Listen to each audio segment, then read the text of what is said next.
실패한 계엄은 아니지만 너무 빨리 끝났다.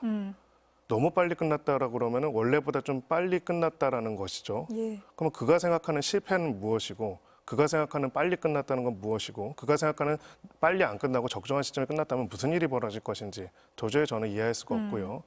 그리고 무엇보다도 비상계엄의 본질은 군사력을 동원한 국가 지배입니다.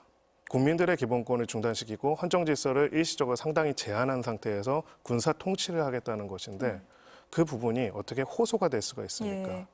총을 든 군인들로서 국민들을 상대하는 거에는 호소가 없고요. 우리는 그것을 강압과 폭력이라고 이야기합니다. 근데 그것을 애정이라고 이야기하는 거는요.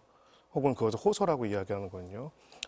우리가 가지고 있는 이 세계 자체에 대해서 완전히 소위 말해서 탈진실적인 예. 완전히 그 진실 체계 자체를 완전히 부인하고 왜곡시켜서 혼란을 일으키는 어찌 보면은 처음에는 입법부를 군사적으로 공격하고 그 다음에는 폭도들을 통해서 사법부를 공격하다가 이제는 사람들의 정신을 공격하는 것이 아닌가라는 생각까지도 듭니다. 약간 가스라이팅을 하는 듯한 맞습니다. 그런 느낌도 드는 예. 그런.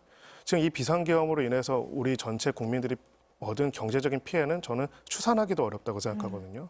정신적인 피해도 말할 것도 없고요. 이것을 하면서 실현 가능성은 없지만 그냥 하고자 했다.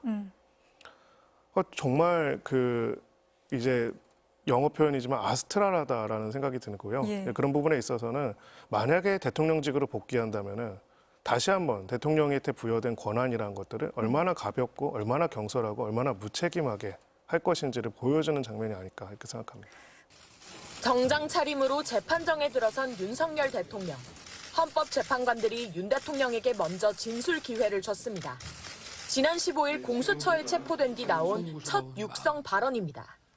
저는 철들고 난 이후로 지금까지 또 특히 공직 생활을 하면서 자유민주주의라는 신념 하나를 확고히 가지고 살아온 사람입니다. 윤 대통령 측 변론은 계엄 포고령이 형식적일 뿐이었다는 주장으로 시작했습니다. 포고령은 계엄의 형식을 갖추기 위한 것이고 그 집행의 의사가 없었고 집행할 수도 없는 것이었습니다. 실행할 계획도 없었다는 겁니다. 체포할 것처럼 하지만 국회 정치 활동을 금지한 포고령 1호는 실제로 발동됐습니다. 김용현 전 국방장관이 포고령 1호 위반이라며 한동훈, 이재명, 박주민 3명을 검찰에 고발까지 했습니다. 윤 대통령 측이 헌재에 낸 답변서와도 배치됩니다. 윤 대통령 측은 비상계엄이 적어도 며칠간 이어질 거라 예상했다고 했습니다. 포고령 대부분이 위헌 투성이라 파면을 피할 수 없을 거라는 관측이 많은 상황에서 윤 대통령 측이 형식적 포고령 주장을 내놓은 겁니다. 일체의 정치 활동을 금한다는 포고령 1호는 우리 헌법에 부합합니까? 현 헌법에는 부합하지 않습니다. 계엄 포고령에 대한 윤 대통령 측 입장은 여러 차례 꼬여왔습니다. 앞서 김용현 전 장관이 군사정권 당시 예문을 그대로 베껴왔다며 책임을 떠넘겼습니다. 그런데 실제 군사정권 시절 선포된 포고령에는 어디를 봐도 국회 활동을 금지한다는 조항이 없습니다. 김 전 장관의 검찰 진술과도 배치됩니다. 김 전 장관은 윤 대통령이 포고령 작성 과정에서 관련 법전을 찾아봤다고 진술한 것으로 알려졌습니다.